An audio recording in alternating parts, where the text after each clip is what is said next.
River people. Since it's just past the 3-year anniversary of when this happened, and there are lots of outdoor stories circulating at the moment, I figured I'd finally share my story. I'm a huge Let's Not Meet fan, and although this isn't a typical Let's Not Meet story, I still never want to cross paths with the people I saw that night ever again. Memorial Day 2015. My boyfriend at the time and I got an invitation to meet up with some friends who were hanging out at a marina just outside of the city we lived in. The marina wasn't in the best neighborhood, but the friends we were meeting had hung out at a spot on the banks of the river a few times before to go camping and canoeing. I heard from my friends about how the last time they partied there, a guy who just gotten out of prison ended up joining their campfire and how it made for a great story. They all laughed about it, and it became something of a group inside joke. Tyrone asking them to play Wonderwall on the guitar all night. At every party I'd hear about it. Hey, remember that night at the marina? Tyrone, blah blah blah. Everyone would reminiscence and cut up about how hilarious the night was. It became somewhat of a tradition for them to go to this place on summer holidays to enjoy the water and the surrounding nature. Feeling invincible and that nothing bad would happen to us, we decided to join up with our 3 friends for a night. That was sure to be a good story for future parties. We did get a story to tell, but it wasn't lighthearted like singing campfire songs with a convict. It was something darker. Something that we'd only talk about in hushed voices at parties, after we'd had a few, and could bring the memory to light again. It was already dark by the time we drove the 20 minutes out of the city to meet up with them. Honestly, I was in a sour mood, because I had to work early the next morning, and didn't want to be out late. Why we hadn't left hours previously to meet them is beyond me. Knowing my boyfriend, myself, and our crew of friends, we'd end up drinking on the riverbank until we were too drunk to drive home, fall asleep outside, my phone would die, my alarm wouldn't go off, and I'd miss work and get in big trouble. I remember standing in the parking lot, once we arrived, and feeling extremely unsettled. I was pouting against the trunk of my boyfriend's car and giving him a stern talk saying, "We can't be out here too late. I have to work tomorrow. If we end up camping here tonight, I'm going to be pissed. I don't even want to be here now." But since he was the one who had driven us out there, and was looking forward to hanging out with friends, I didn't push it. He promised we wouldn't be out late, and that he wouldn't get drunk. I almost demanded that he take me home right then, because I felt so uncomfortable being there, but I didn't want to ruin our entire night. At the time, I chalked it up to being in a bad mood and acting like a Debbie Downer, but what ended up happening later told me that I should have listened to my instincts and gotten the hell out of there ASAP. The marina is essentially just a big parking lot with a couple boat launches and a pathway that went into the surrounding woods around the river. It was isolated, poorly lit, and since it was a long holiday weekend, all types of people were out partying in the woods. There were at least 4 other cars in the lot, one of which was our friend's car. We unpacked the car and started walking through the woods on a narrow path with a 6-pack of beer and our phone flashlights to see in the darkness. My friends were already out on the riverbank with their canoe and had texted us their location. My boyfriend had also been there before, so I followed his lead. After a few minutes of walking into the woods, we heard 2 guys behind us talk in slurred speech to each other, saying something to us like, "You guys having a good night?" We assumed they were just wasted or high and laughed, responding, "Yeah, we're just getting started." They mumbled more to each other incoherently and went off on a different path into the woods with their flashlights. We didn't get a good look at them, but I remember they were wearing gym shorts and cut-off muscle shirts. It had startled me a bit because they seemed to have come out of nowhere, but they didn't seem threatening. We brushed it off and weren't concerned that we had run into other people, since we knew we weren't the only ones at the marina. Now it seems that they could have been stalking our movements over the course of the evening, because of what was to follow. I'll try to explain the landscape a little more for details that will be relevant later on. We were walking on a rocky river bank, so to our one side was water and to our backs was the woods. We had entered the woods from the left end of the parking lot if you were facing the river, and took a path that eventually forked in the middle. Once you reached the fork, by going down the right path about 50 feet or so, you wound up at our campsite and the riverbank. If you stayed straight on the path, you went deeper into the woods, until the path met some fallen trees, really overgrown brush, and ended. The spot we picked had a large, flat, open embankment, but further up, the path pretty much just dropped off into the water, as it was on a steeper part of the hillside. It seemed to us at the time that there was one way in and one way out of the area, and that anyone who went up the path essentially had to walk past where we were all sitting. I'm sure there were other small paths around since the woods weren't super thick, but the one we took to the water was clearly walked on frequently and often.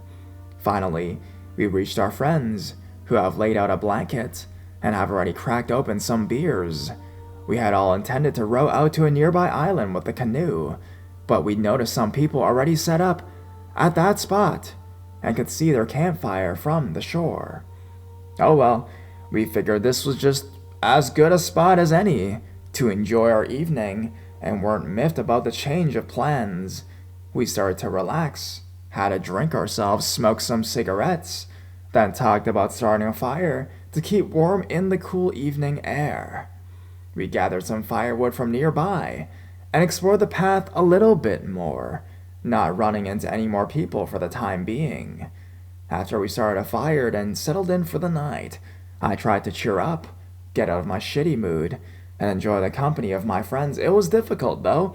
I found myself staring down the path and jumping at every little sound or twig cracking in the distance. The guys weren't paying much attention to the surroundings, and were talking loudly in their own little world.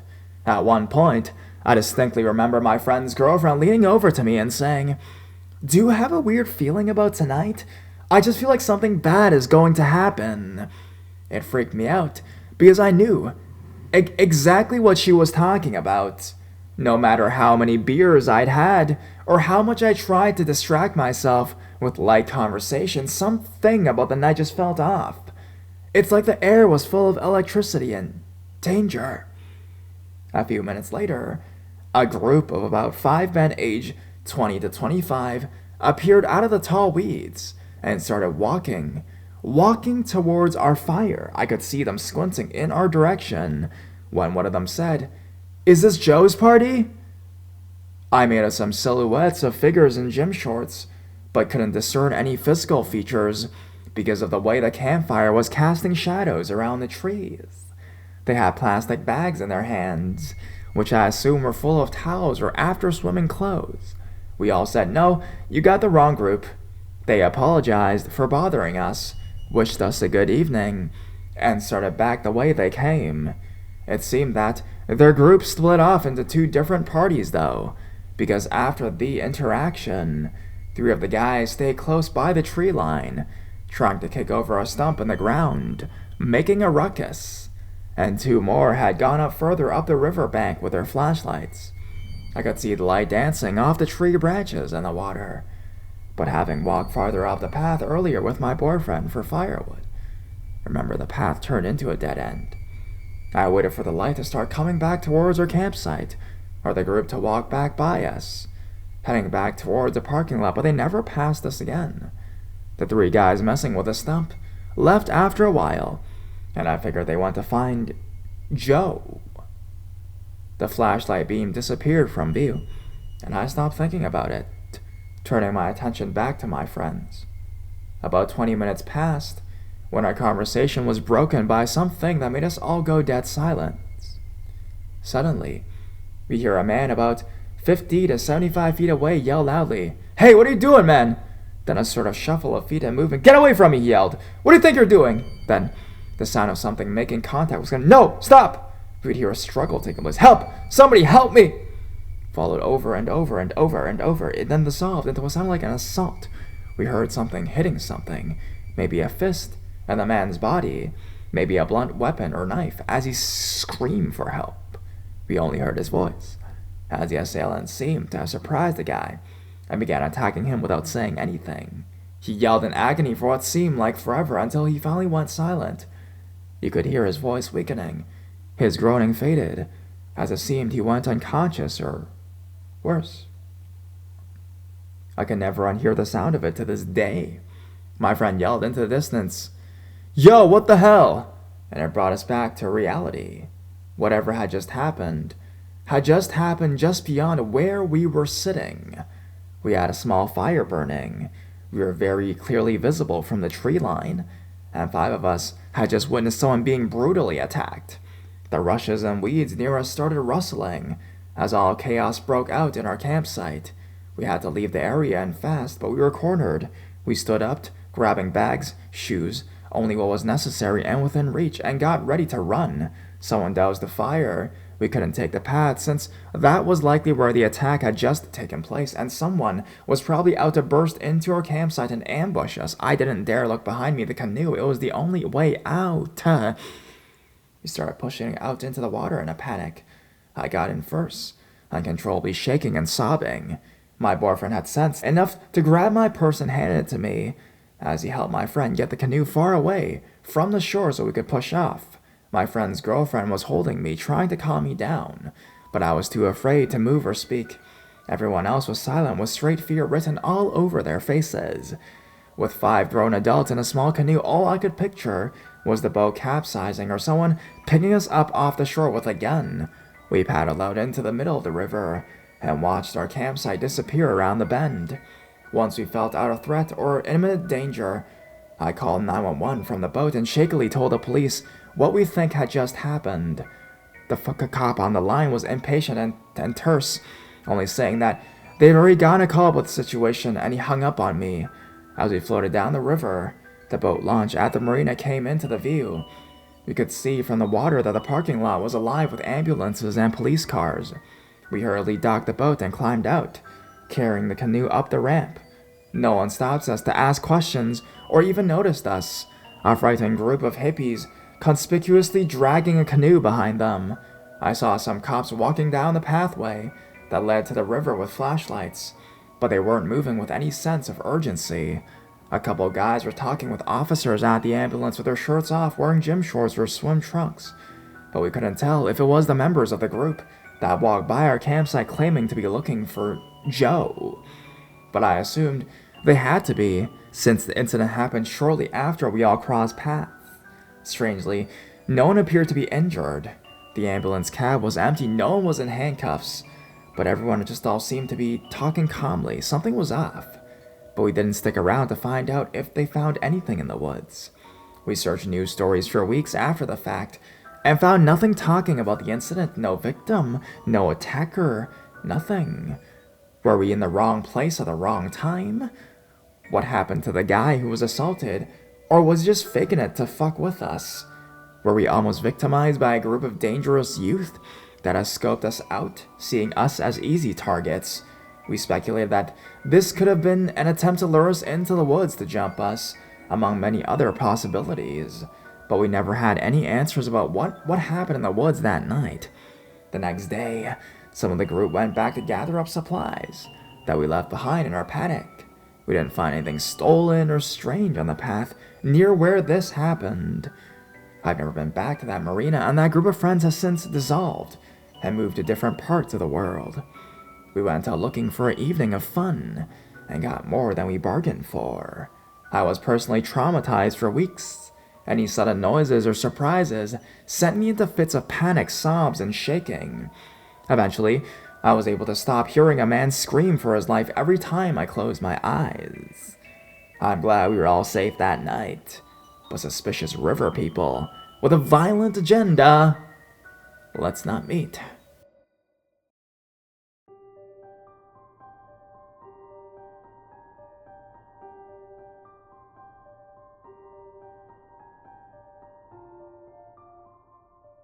I almost had to shoot someone on my first Tinder date. I was 21 years old, recently became a police officer, and was also recently dumped. So my friend suggested Tinder. As a 21-year-old and a new cop, I had the I'm invincible and I can take on anyone mentality. I matched with a very good-looking, out-of-my-league female. We chatted and eventually set up a date to meet. She said she had a great open field to look at stars and hang out, and we could meet up at her house. So the night came, I was excited, and she seemed to be excited when I picked her up. She guided me to the field, and it looked open, nice, woods, deer, and other wildlife in the field. I noticed really dim headlights in the distance. Then the van started driving towards us, and pulled up in front of us, almost close enough to block me from going forward. I told her to stay in the car and that I'll go say hi. I grabbed my flashlight I had in the car and walked up. In the front driver's side of the van, there was a decently sized man. I asked him what's going on and if he could back his car up a little bit. He was very polite, said he was the owner of the property and that he didn't mean to scare us. He told me he's been having trouble with poachers on his property and just wanted to make sure we weren't going to be shooting at anything. I assured him we only came out to look at some stars and wildlife. He was perfectly okay with that, told me to have a nice date, and drove away.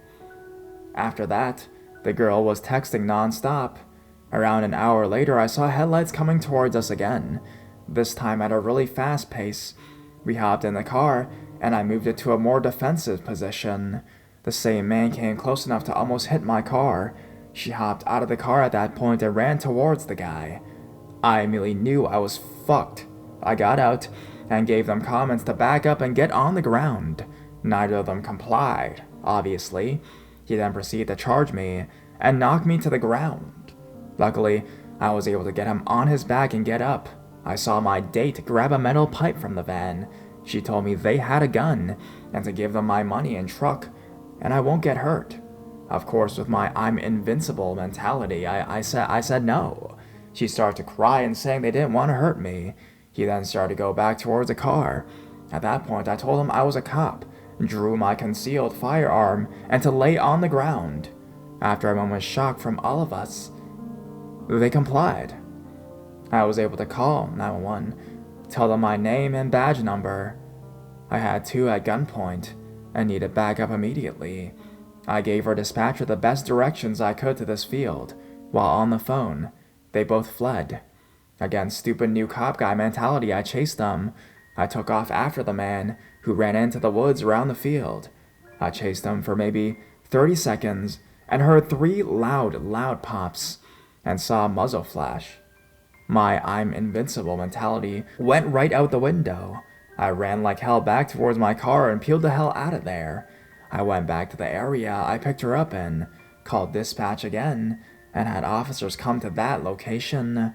Of course, the first officers to pull up was my sergeant and my field training officer. Of course, they were both completely understanding and didn't give me any shit about it at all. The most used words were dumbass and stupid fucking rookie. I hopped in their car and went towards the field. Luckily, the van was still there. I was told to shut my mouth and only come out if they start getting shot at. They cleared the area and started looking inside the van. They found meth right on the center console and searched the car. What scared me the most was when my field training officer and sergeant came back to the patrol car, let me out, and told me to come look in the back of the van. Both of them were pale.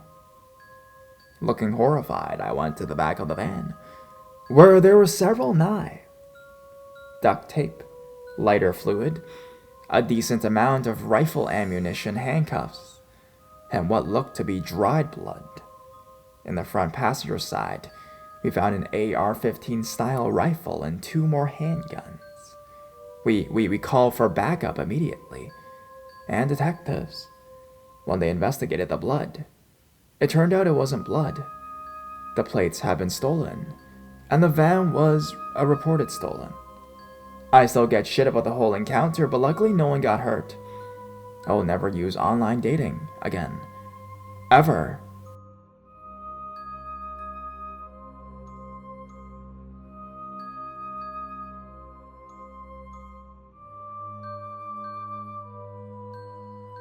We're not in Kansas anymore. Hi everyone, new to Reddit, so this is my first submission. A little backstory. In 2008, when I was 18, I began working at a medium security prison about 40 miles from my house. Having just finished AIT for the Army Reserves and an interest in criminal justice, I was stoked to land the job. In comparison to most corrections training, ours was relatively laid back. 2 weeks of going over proper use of force, the inmate handbook for disciplinary issues, radio codes, and the like. We had one day devoted to all the physical stuff like self-defense, but that was it. So after my 2 weeks of training were up just like that, I got to go down the walk and into the compound. I remember my first day like it just happened, and the smell of a prison is something you never forget, especially an un-air-conditioned one in the deep south. The smell is a combination of shit, burning matches, sweat, and laundry washed without soap. The smell, coupled with the fact that I was a young female, now working the night shift, 6 p.m. to 6 a.m., in a 1,500-person all-male prison, it could easily get to someone, but I was pretty unfazed. My first few months there were relatively quiet. I devoted myself to learning how to be the best CO I could, and I became pretty comfortable. During this time, my best friend since 7th grade started working there too. And she is not super smart when it comes to what you should and should not divulge to people. She worked in the same dorm as me, and eventually, our captain moved her to one of the guard towers away from the inmates because she was way too friendly. For example, she would hang out at the bars and chit-chat all night, tell the inmates what me and her did that weekend, about our high school days, etc. I repeatedly told her that it was dangerous for any one of these guys to have that much information about any employee, but she ignored me. It finally reached a boiling point when all the inmates started calling me by my first name, which is something I never gave out, and that's when they moved her to the towers. After my 6 months there, and about a month after my friend had been moved to the towers, an inmate by the name of Gene Phillips decided that he was in love with me. Being a regular sergeant in his dorm, he had easy access to me, and already knew so much about me because of my friend. At first, his interest didn't bother me. I was used to worse. In prison, it's very, very common for inmates to masturbate while staring at the employees, but most especially male inmates and female employees. The first time he really got to me was one night around 2 a.m. when I was down his tier doing the hourly count. The policy is for the key sergeant to watch the floor sergeant as they go down each tier, as 44 inmates could easily do some major damage to one CO. While I was doing my count, the key sergeant was nowhere to be found, so Gene took that as an opportunity to sit on one of the stainless steel toilets and furiously masturbate. As this qualifies as a sex offense, I immediately called for our shift captain to come get him and bring him to the cell block.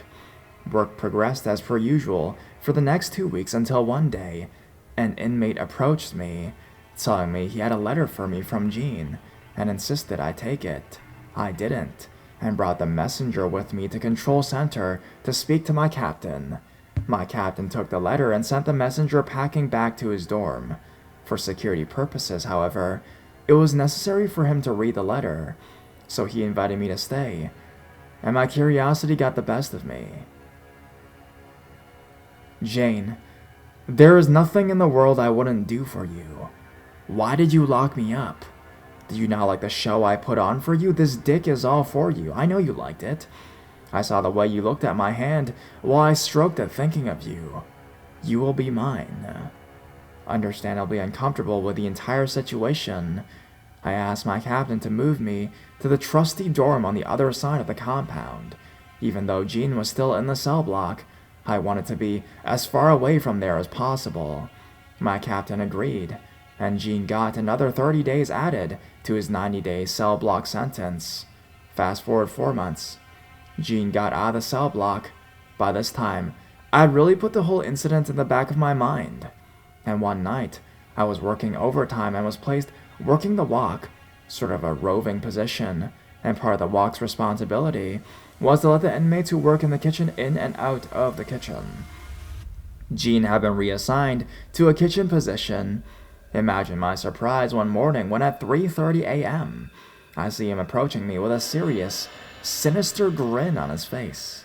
He eyed me the entire time, licking his lips with that predatory grin. I unlocked the kitchen door, trying to stop my hand from shaking the heavy iron keys too badly. And thankfully, he didn't move too closely as there were other inmates around. About an hour later, as I was doing a fence check along the walk, the kitchen sergeant had led Jean out of the kitchen to go back to his dorm for something he had forgotten, and Jean cornered me. My back had been turned towards the kitchen, and being that the walk was concrete, it was very easy for him to lighten his footsteps. I remember the hair standing up on the back of my neck right before I felt his breath on my neck. My hand went directly to my hip for my radio. We are unarmed in this prison, only a radio and a set of handcuffs, but he grabbed my hand at the same time he grabbed my neck. My immediate reaction was to scream, but he gripped his hand harder and shoved me against the security booth on the walk. "Jane," sniff, "I've missed the smell of you. Did you know that your smell comes through like a bell in this shitty place? I wonder if your house smells the same. Do you live with your parents? Tom and Cindy? Do they still live at 111 Main Street? I hear your little sister looks exactly like you, sniff. I wonder if she smells like you. I wonder how you taste." Clang! The metal door of the dorm closest to us popped open, and I felt the pressure around my throat increase before just disappearing. "I know your entire family now." My heart froze. I knew what the statement meant. My family's safety, as well as my own, relied solely on my ability to keep what had just happened a secret. My mind was racing. How did he know all these things? How did he know my parents' name, where we lived? As I watched him walk away, I locked myself in the security booth and took some time to compose myself. My neck was hot, my hands were cold, my breath was gasping. My reflection in the plexiglass window showed that he was smart enough to have not left a bruise around my throat. And I waited until the redness had disappeared before I emerged from the booth. After checking both directions of the walk to ensure I was alone again, I made my way back towards the kitchen. I finished my shift in the control center that night after faking a stomach ache, and the drive home on the backwoods highway was eerily peaceful. I never told anyone about that night until years later.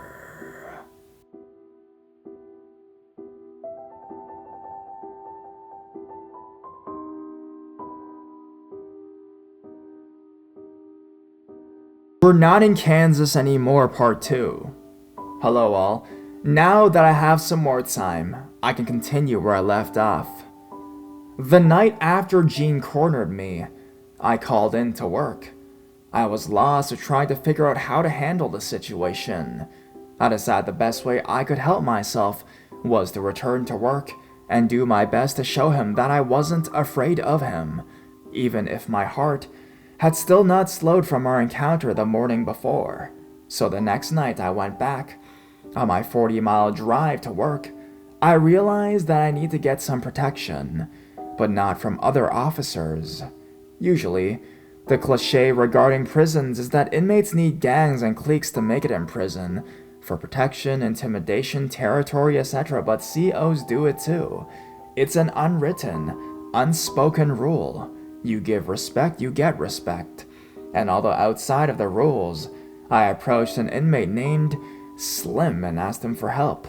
Slim was tall, lanky man, with skin darker than the night sky and about 6'6" in height, who was housed in the same dorm as Jean. Without divulging what had happened with Jean, I told Slim that I had felt kind of threatened lately and needed him to let me know if he heard or saw anything that could potentially put me in danger. Slim, along with 5 or 6 other inmates, made it their mission to keep their eyes and ears posted to help me. You may think that, at this point, it was a dumb idea to only trust inmates, especially given my current situation, but in reality, Most of the guys in there weren't bad people. They all had obviously made mistakes, but my self-preservation alarm didn't go off with most of them. They had mothers, sisters, wives, daughters, and none of them wanted to see anything happen to a female. The week following the incident with Jean and my request for Slim's assistance, I was moved from the trustee dorm back to Jean's. I remember the trip down the walk to his dorm that evening, knowing that I would have to see that grin and that tongue run over his lips. My palms were clammy with sweat, despite it being 40 degrees outside. Upon entering the door, my eyes immediately found him. He had been waiting for me. My breath hitched when I realized that every day since his release from the cell block, he must have stood at those bars at shift change, watching the door and just waiting for me. I tried my best to ignore him while making my rounds through all the tiers, and I succeeded until mail call. Jean never received letters, whether it was because he didn't have family to write him, or because they simply didn't care about him, I don't know. But he stood directly in front of me each time I handed out mail, as if expecting me to call his name. When I refused to acknowledge him, he began requesting paperwork that we kept in the key room and are legally obligated to procure when requested, such as legal forms, visiting request forms, infirmary slips, and complaint forms. Even though I knew I was legally obligated to give him these items, I ignored him each time I made a round down his tier. Jane, I need a complaint form, Jane. Do you miss me? I missed you. I need that complaint form, Jane. They kept you away from me for too long. Jane! How's Sarah? My little sister. With those words, I stopped. When I saw his lips curl up, like a Cheshire cat, I realized I let him win, and he knew it too. Thankfully, most of the inmates on his tier were still awake at this time, so he couldn't touch me, but he scared me all the same with that smile. When I went to walk away, he moved in front of me. I desperately began searching for Slim, the key sergeant, anyone, and he actually chuckled as if he knew what was going through my mind. He put his left arm out in front of him, palm down, and slowly pulled the sleeve of his shirt up his wrist. Jane and Mary Williams. My entire name was tattooed on this man's wrist in thick black lettering, as if it belonged there, as if I belonged to him, and he had a right to write my name permanently linked to him. It was scratched into his skin, almost as if he had done it with an ink pen and razor blade broken from its cheap plastic handle. Even more so than the threat against my family, this scared me. How do you find out my full name? I know much more than that, Anne-Marie. Can I call you Anne-Marie? I'm gonna call you Anne-Marie. It suits you almost as well as I suit you. He leans in towards me, reeking of cigarettes, and fucking laughed. Just a low chuckle like he had done just seconds before. One you would expect to hear when someone laughs aloud as a thought they just had. I pushed past him and walked off the tier with smell of cheap tobacco still lingering in my nose. Slim must have seen the look on my face when I exited the tier, and his eyes found Jean. He had figured out who it was that made me feel the need to go looking for protection. I glanced behind me as the cell door slid closed, and Jean, staring past me at Slim, lifted that mangled tattoo wrist up and waved. I knew I couldn't work in his dorm anymore, not with him in there. Truthfully, I didn't want to work at the prison at all anymore, but I know I had to. Partly because I needed the job, but mostly because I was afraid of what would happen if I were to leave. I wanted to believe before then that Jim was just a creepy guy who got his rocks off by terrorizing young women, and that I should report the situation, but after I saw the tattoo, I knew his threats weren't empty. I couldn't leave. I couldn't tell anyone what was happening. Jean stayed awake for the next few hours, alternating himself between just standing at the bars of the tier to sitting on the toilet, staring at me with that fucking grin and rubbing himself. I knew I couldn't be the one to lock him up again, so I decided that I would go stand by the key sergeant and make idle chit-chat and get her to see him masturbating, so she would be the one to make the call to lock him up. It worked. I asked her to take my rounds for the next couple hours, as my feet were killing me, and I wanted to catch my logbook up. So when she turned towards Jim's tier, there he was, in all his masturbating glory. She assumed he was looking at her, as she called for a captain. I was so relieved when I heard the clang of the dorm's front door. When our captain approached Gene to place the handcuffs on him, I dared to look at him, and still that grin was on his face. His tongue slipped over his lips as they walked past, and I heard him whisper to me, "My time is short." Gene only served 27 days in the cell block before he got out of prison completely.